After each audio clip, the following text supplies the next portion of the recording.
into a crazy article the other day stating that 50-year-olds should not squat, do bench press, or deadlift. And that's bizarre, that's crazy. 50 years old, and we got Will Smith jumping out of a helicopter. So let's go over the body archetypes that every body with full functional mobility and 4 limbs should be able to do.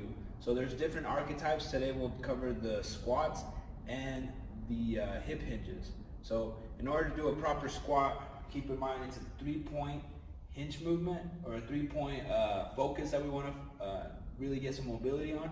The first one will be the ankles, the next one would be your knees, and the last one would be your hips.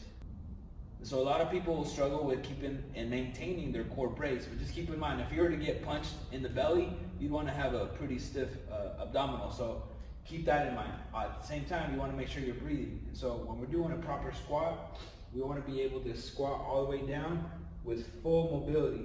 So keep in mind, your ankles are the first point, your knees are the second, and then your hips. For most people, if they have a hard time, what they're going to catch themselves doing is getting up on their tippy toes. So most people will squat like this. If this is you, try to work on your mobility with your ankles, with your calves. Foam rolling, massage therapy, all that will help to loosen up those muscles. And the more you move, the more mobility. Obviously it makes sense, right? But the more you move, the more your body understands, oh, I am supposed to do this. So the next step, your knees, make sure that they are in the proper form. You're not too far forward and not too far back. You'll fall on your butt. So the next thing is your hips. Make sure that your hips are in a good position. You're not rounding your back. A lot of times having open posture like that, we're opening up for injuries. So keep everything braced. Make sure that your core, your obliques, your external and internal obliques are there to support our spine. And so here you'll see a figure on the image of what the obliques look like. They surround the entire core. They're housing the spine and protecting it and preventing any injuries. And so when do we use a squat? When do we need to squat? Well, if I need to tie my shoe, maybe I want to do a 1-leg squat. If I need to pick my baby off the ground, maybe I do need to squat all the way down. And so you look at a 2-year-old, you look at a 3-year-old, they squat all day. They'll play like this. They'll sit on the ground and just like nothing. And so going back to that article, 50-year-olds should not be squatting.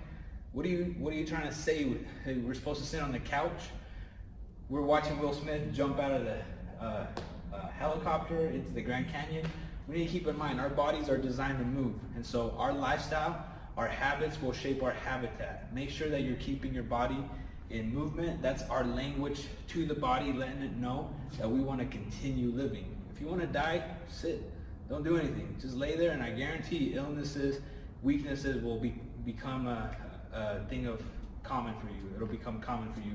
And so the second archetype that we're going to go over is the hip hinge. So the hip hinge is a little bit more complex because you do want to have a stable core to do this. The hip hinge, only focus that we're doing, only area that we're moving is our hips. And so here we're actually kicking our hips back, pushing our butts back in order to get that full hinge in there. And so once again, I'm not rounding my back. Anytime I round my back, I'm opening up for injury. Keep that core housed and tight. And so going back to the hip hinge, anytime we would need to hip hinge is to pick a baby off the ground again, is to play, is to reach for something, but very, very different from the full squat. So 2 different movements, similar, they are there for a reason. We're supposed to squat. You know what I mean? I have grandparents that are super old and can do all that stuff, and we look at our lifestyles. Maybe our great-great-grandparents didn't have to worry about this stuff because they didn't have a choice. They had to keep moving. They had to survive. So if you feel like you learned something today, please leave a like, leave a comment, subscribe on our channel, and we look forward to seeing you for the next video.